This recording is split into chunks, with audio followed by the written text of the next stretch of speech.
पश्चिमी राजस्थान के किसानों की समस्याओं को सुलझाने में जुटा है जैसलमेर स्थित ये केंद्रीय शुष्क केंद्र अनुसंधान संस्थान। डॉक्टर जेपी सिंह के नेतृत्व में संस्थान के वैज्ञानिक यहाँ कई वर्षों से काम कर रहे हैं। वो मानते हैं कि इस पूरे इलाके में बहुत दिक्कतें हैं, लेकिन फिर उनका मुख्य कार्य तो निराश हो रहे किसानों की जिंदगी में आशा और उत्साह लाना है।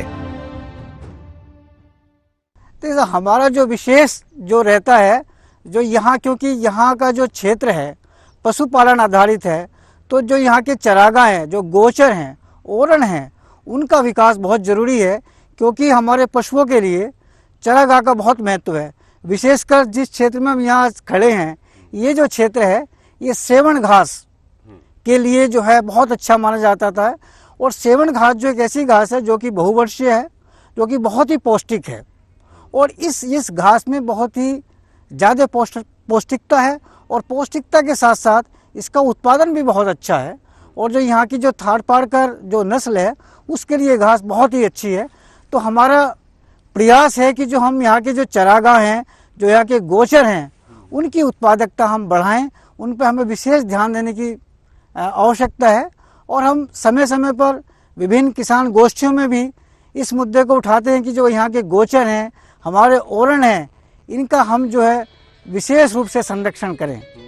नहीं, किसान तो जो है अब जागरूकता बढ़ी है, जागरूक हो रहे हैं, और पानी का साधन भी बढ़ा है।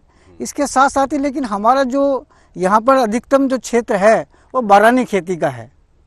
तो बारानी खेती के लिए भी इस तरह की फसलें हैं, फसलों में इस तरह की किस्में हैं जिनसे कि अच्छा उत्पादन लिया जा सकता है।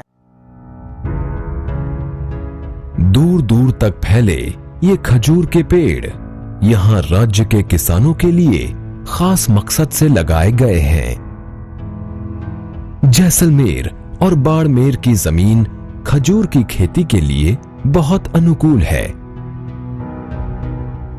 इस इलाके में औसत वर्षा 100 से 150 मिलीलीटर ही होती है।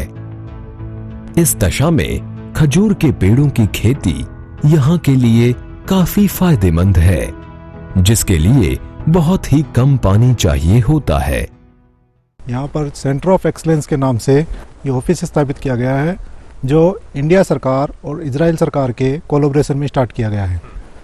ये पहले 2012 से 2015 के बीच में इसका कोलैबोरेशन था, जिसको बढ़ा करके अब मार्च 2018 तक कर दिया गया है। तो यहाँ पर खजूर की जो खेती की जा रही है, उसमें जितनी भी जो टेक्निक यूज की जा रही है, न्यू टेक्नोलॉजीज, वो सारी इजराइल गवर्नमेंट के द्वारा जो अवेलेबल करवाई जा रही है, उसको यहाँ यूज करते हुए मैक्सिमम प्रोडक्शन जो है कैसे ले सकते हैं, मिनिमम से मिनिमम इकोनॉमिक करते हुए मैक्सिमम से मैक्सिमम प्रोडक्शन लेना है। यह प्रोजेक्ट अभी तक काफ़ी सफल रहा है। इस प्रोजेक्ट को देख करके और अपने जैसलमेर ज़िले के जो किसान हैं वो 90 हेक्टर में लगभग इस खजूर के पौधों को स्थापित कर चुके हैं। और अपन पूरे राजस्थान की बात करें तो पूरे राजस्थान में इस डेमोन्स्ट्रेशन, इस प्रदर्शन फार्म को देख करके लगभग 700 हेक्टर में किसानों ने अब तक खजूर के पौधे जो है, ये टिश्यू कल्चर के पौधे हैं, वो स्थापित किया जा चुका है। ये जो पौधा है वो 4 साल के बाद में अपना फल देना प्रारंभ करता है, और इसकी आयु वैसे 100 वर्ष तक मानी जाती है, लेकिन मिनिमम 75 से 80 वर्ष तक ये जो है किसान को इकोनॉमिक के रूप में प्रोडक्शन देता रहेगा। इस प्रोजेक्ट को देखकर जैसलमेर के साथ साथ राज्य में कई जगह इन्हें भारी मात्रा में लगाया गया है। खजूर के ये पौधे 4 साल में फल देने लगते हैं। इनकी आयु 100 वर्ष मानी जाती है, लेकिन कम से कम 75 से 80 वर्ष तक ये किसानों के लिए आय का बेहतरीन स्रोत हो सकते हैं। इस क्षेत्र में पानी की कमी को देखते हुए सरकार ने इंदिरा गांधी नहर परियोजना के अलावा नलकूपों को लगाने के लिए 90 के दशक में किसानों को सब्सिडी देना प्रारंभ किया था।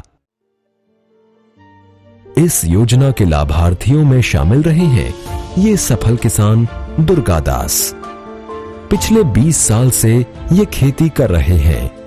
1990 तक इन्हें खेती के बारे में कोई जानकारी नहीं थी। इनके पास जमीन तो बहुत थी, पर इन्हें ये पता नहीं था कि कौन सी खेती कब करनी चाहिए। साथ ही पानी की सुविधा भी नहीं थी। ये आज सिंचाई के लिए पूरी तरह से अपने नलकूपों पर ही निर्भर हैं। इस समय दुर्गा दास ने अपने खेतों में कपास की खेती कर रखी है।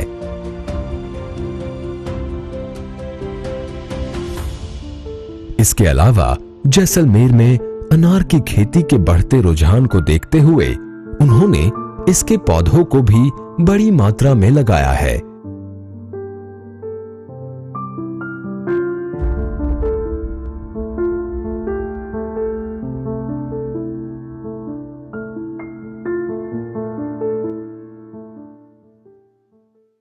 सर, हमारे 1990 के बाद में जो हमारा यह नलकूप का काम शुरू हुआ, तो उससे पहले हमारे को खेती के बारे में कोई जानकारी नहीं थी।